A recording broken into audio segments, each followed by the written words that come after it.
Genèse 1,7, il est dit que le mot poussière est afar. Donc ça, vous le trouvez dans la Torah, dans les Grèces aussi, et peut également être traduit par de la cendre, là maintenant, comme nous avons dans la Genèse, dans le livre de Moussa, ça peut être aussi débris, un sol séché, des tas de terre en vrac, etc., etc. Et ça a beaucoup de significations, le mot afar. Si vous voyez ça maintenant dans les écrits en anglais, afar, ça veut dire de loin ou lointain en anglais. Il faut faire attention. Et les Anglais aussi utilisent beaucoup le mot afar, mais eux utilisent dans un autre sens pour dire de loin ou le peuple lointain, etc., etc.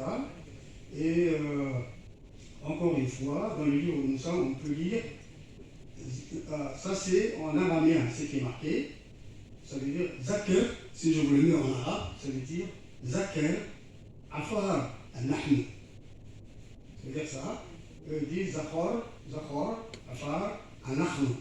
En araméen, en hébreu, mais en arabe, Zakir, rappelle-toi, Zakir, Afar, Nahnu. Et nous sommes de l'Afar. Hein? Ça veut dire, remember, we are from Afar. C'est-à-dire, souviens-toi que nous ne sommes que la poussière. Ça ne veut pas dire nous autres Afar. Hein? Faut pas, hein?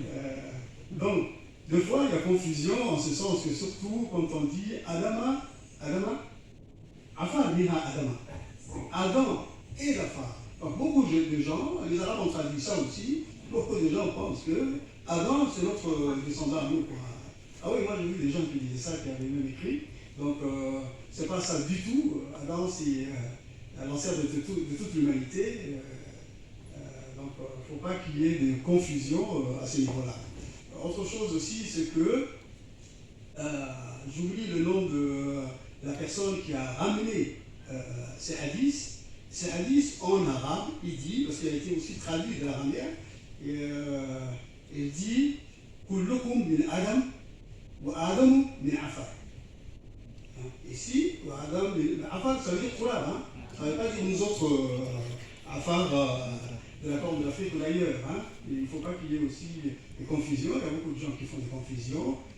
Nous portons ce nom, c'est vrai, mais ce n'est pas nous à chaque fois que on l'utilise en tant que mot ou en tant que terme générique pour poussière, argile, etc., etc. Ici, je vous ai mis la généalogie de Madian. Hein. Ça, c'est tiré de la Bible. Quand je dis la Bible, c'est toujours le livre de Moussa. Moussa, Torah, Tabari. Tabari, c'est un grand historien, un des premiers grands historiens arabes. Arabe. Je crois qu'il était d'origine irakienne. Il a écrit beaucoup de choses. Lui aussi dit ce qui est ici. Et Jacher, ou Yacher aussi, c'est un grand spécialiste, c'est la Bible aussi, spécialiste des questions généalogiques. Donc nous avons Abraham, et Abraham a donné Madian. Madian est fils d'Abraham et de Ketura. Et de Ketura. Ketura elle-même est fille de Yoktan. Yoktan, on appelle Jokshan aussi dans la Bible, que les Arabes appellent Kahtan. En arabe, on l'appelle Kahtan.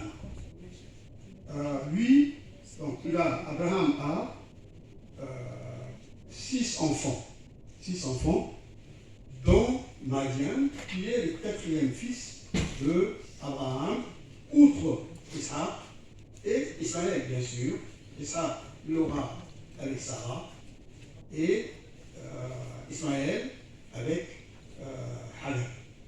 Et les autres enfants d'Abraham, les frères de Madian, c'est avec une dame qui s'appelle Ketura, bint Yoktan, bint Yoktan, fils de Hélène, qui est une Canaan, l'actuel Israël, l'actuel Gaza, elle est originaire de là-bas.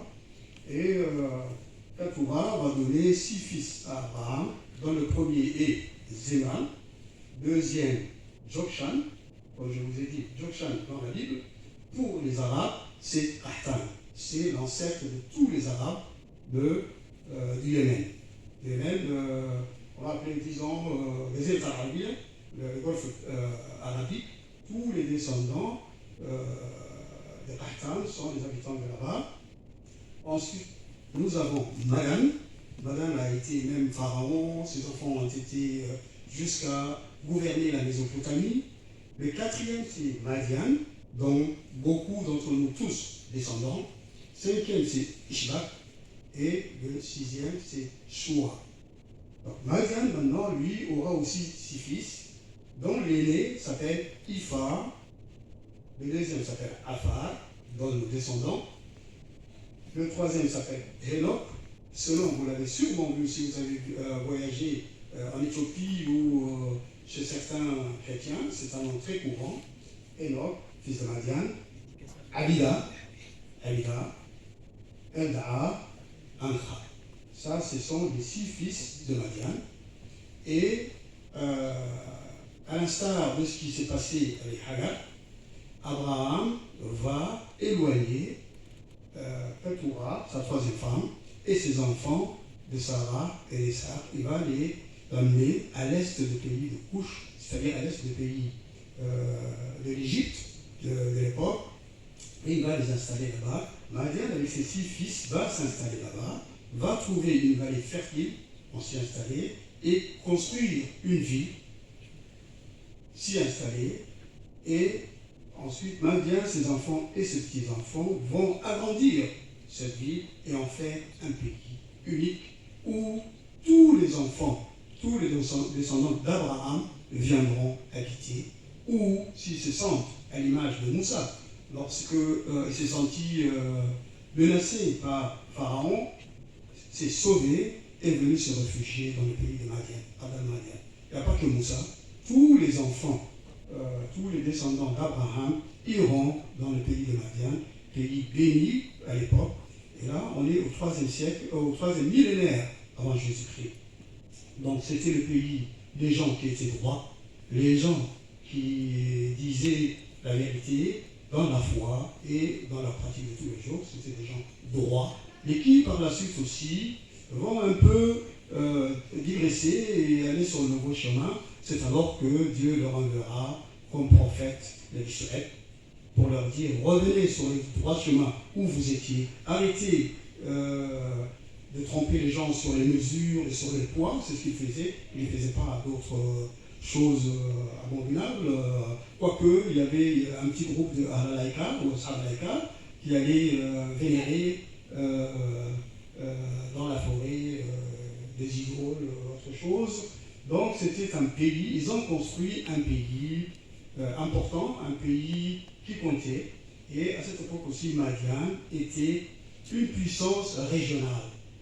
Ils avaient une armée puissante et ils régnaient sur